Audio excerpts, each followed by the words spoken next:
teman-teman, apa kabar semuanya? Kali ini kita membahas tentang materi kelas 2 semester 1, tema 4 hidup bersih dan sehat, subtema 1 hidup bersih sehat di rumah, pembelajaran 1. Nah, teman-teman sudah tahu kan di mana kita itu harus menjaga kesehatan. Misalkan kita kali ini belajar tentang rumah. Rumah adalah tempat tinggal yang seharusnya membuat penghuni yang nyaman. Karena itu, sudah sewajarnya kita rajin membersihkan rumah. Rumah yang kotor dan berantakan akan memberi dampak yang negatif bagi kesehatan. Jika jarang dibersihkan, rumah bisa menjadi sarang virus atau bakteri. Membersihkan sudut-sudut rumah setiap hari juga perlu menggunakan alat yang tepat, seperti sabun, air, sapu, serta semprotan disinfektan. Nah, anak-anak, kita harus mengetahui bagaimana cara menjaga kebersihan di rumah. Yang pertama tuh kita harus menyapu rumah, melakukan pekerjaan membersihkan lantai dengan sapu agar rumah kelihatan bersih. Menyapu, membersihkan lantai agar terhindar dari debu dan kotoran. Kita juga harus menjaga kesehatan keluarga. Cara yang kedua dengan cara mengepel agar rumah bersih dan menghilangkan kotoran-kotoran yang menempel di lantai rumah. Rumah terasa nyaman ditempati, kelihatan bersih dan wangi. Teman-teman sudah tahu cara mengepel? Pasti sudah tahu semua kan? Oke, kita lanjut cara yang ketiga. Cara yang ketiga, membuang sampah pada tempatnya. Lingkungan akan bersih dan rapi sehingga nyaman untuk dilihat maupun ditempati. Nah, anak-anak, kita harus membuang sampah pada tempatnya. Jangan kita membuang sampah di mana-mana, karena kalau kita membuang sampah tidak pada tempatnya, lingkungan kita akan terlihat kotor dan tidak nyaman ditempati. Cara yang keempat yaitu mencuci pakaian. Mencuci pakaian adalah menghilangkan noda, bau, dan kuman penyakit. Tapi sekedar cuci pakaian saja tidak bisa membunuh kuman. Untuk anak-anak yang sering mencuci pakaian, hanya dicuci saja, tidak menggunakan deterjen, tidak menggunakan sabun, itu cuma karena kuman dan noda itu tidak akan hilang.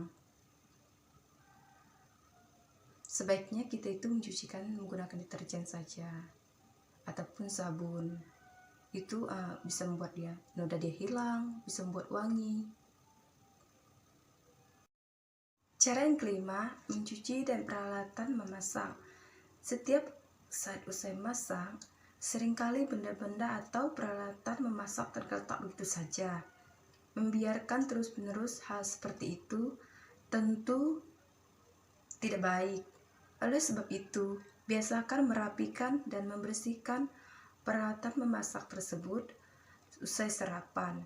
Maka siang atau malamnya kita tidak perlu lagi mencuci piring, kita tinggal makan saja. Nah, ketika anak-anak ingin menumpuk segala piring, segala peralatan di dapur, itu adalah sangat susah.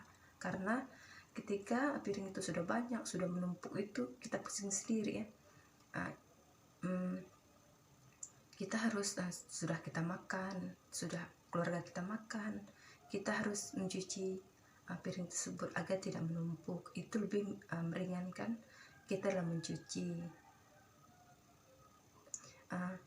Anak-anak di sini pasti kalau sudah makan tidak mencuci piring sehingga menumpuk, ataupun itu adalah menambah beban kita sendiri.